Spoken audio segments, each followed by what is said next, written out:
When he had finished praying, Jesus left with his disciples and crossed the Kidron Valley. On the other side there was a garden, and he and his disciples went into it. Now Judas, who betrayed him, knew the place because Jesus had often met there with his disciples. So Judas came to the garden, guiding a detachment of soldiers and some officials from the chief priests and the Pharisees. They were carrying torches, lanterns, and weapons. Jesus, knowing all that was going to happen to him, went out and asked them, "Who is it you want?" "Jesus of Nazareth," they replied. "I am he," Jesus said. And Judas the traitor was standing there with them. When Jesus said, "I am he," they drew back and fell to the ground. Again he asked them, "Who is it you want?" "Jesus of Nazareth," they said. Jesus answered, "I told you that I am he. If you are looking for me, then let these men go." This happened so that the words he had spoken would be fulfilled. "I have not lost one of those you gave me."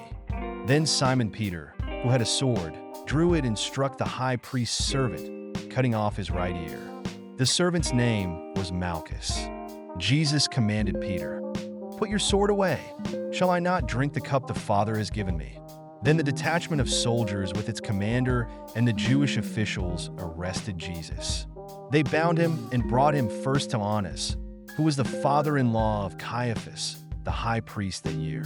Caiaphas was the one who had advised the Jewish leaders that it would be good if one man died for the people. Simon Peter and another disciple were following Jesus.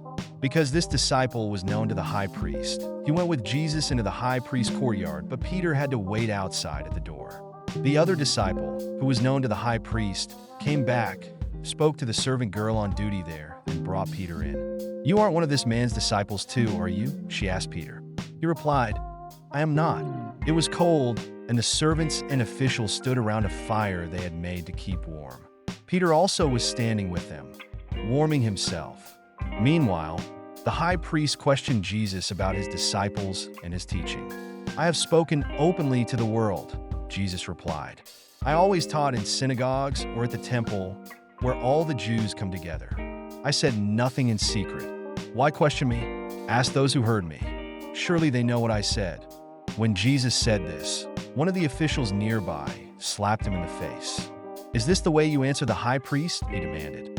"If I said something wrong," Jesus replied, "testify as to what is wrong. But if I spoke the truth, why did you strike me?" Then Annas sent him bound to Caiaphas the high priest. Meanwhile, Simon Peter was still standing there warming himself. So they asked him, "You aren't one of his disciples too, are you?" He denied it, saying, "I am not." One of the high priest's servants, a relative of the man whose ear Peter had cut off, challenged him, "Didn't I see you with him in the garden?" Again Peter denied it, and at that moment a rooster began to crow. Then the Jewish leaders took Jesus from Caiaphas to the palace of the Roman governor. By now it was early morning, and to avoid ceremonial uncleanness, they did not enter the palace, because they wanted to be able to eat the Passover. So Pilate came out to them and asked, "What charges are you bringing against this man?" "If he were not a criminal," they replied, "we would not have handed him over to you."